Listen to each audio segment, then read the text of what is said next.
প্রথমে কড়াইতে ডিমটা দিয়ে তাতে পরিমাণ মতো নুন দিয়ে দিলাম। তারপর সেটাকে আস্তে আস্তে ভুজিয়া যেটা বলে ছোট ছোট কুচি কুচি করে নেওয়া হলো। তো তারপর সেটা ভালোভাবে পরিষ্কার করে একটা পাত্রে ঢেলে নিয়েছিলাম। তারপরে একটু সাদা তেল দিয়ে একটুখানি গরম হয়ে যাওয়ার পর সমস্ত যে ভেজিসগুলো ক্যাপসিকাম, গাজর, টমেটো, পেঁয়াজ সমস্ত কিছু দেওয়ার পর একটুখানি চিলি দেওয়া হয়েছে, রেড চিলি যেটা বলে। তারপর আরেকটু তেল দিয়ে তার মধ্যে আদা কুচি দিয়ে সেই আদার কুচিটাকে ভালো করে ভেজে নেওয়া হলো সেই ভেজিসগুলোর সাথে। আর তারপরে দেওয়া হলো জিরে গুঁড়ো, মানে যাবতীয় যে মশলাগুলো সেগুলো এবার পরপর করে দেওয়া হবে। জিরে গুঁড়ো, ধনে গুঁড়ো, হলুদ, পরিমাণ মতো নুন।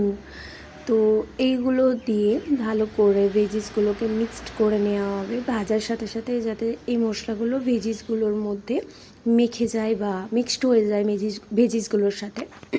তো তারপর সিদ্ধ করে রাখা পাস্তাগুলো সেই ভেজিসগুলোর ওপর দিয়ে দিতে হবে। তারপর ভালো করে মিক্সড করে নিতে হবে। আর পাস্তাগুলো এমনভাবে সিদ্ধ করতে হবে যাতে খুব শক্ত না থাকে, আবার খুব নরমও না হয়ে যায়।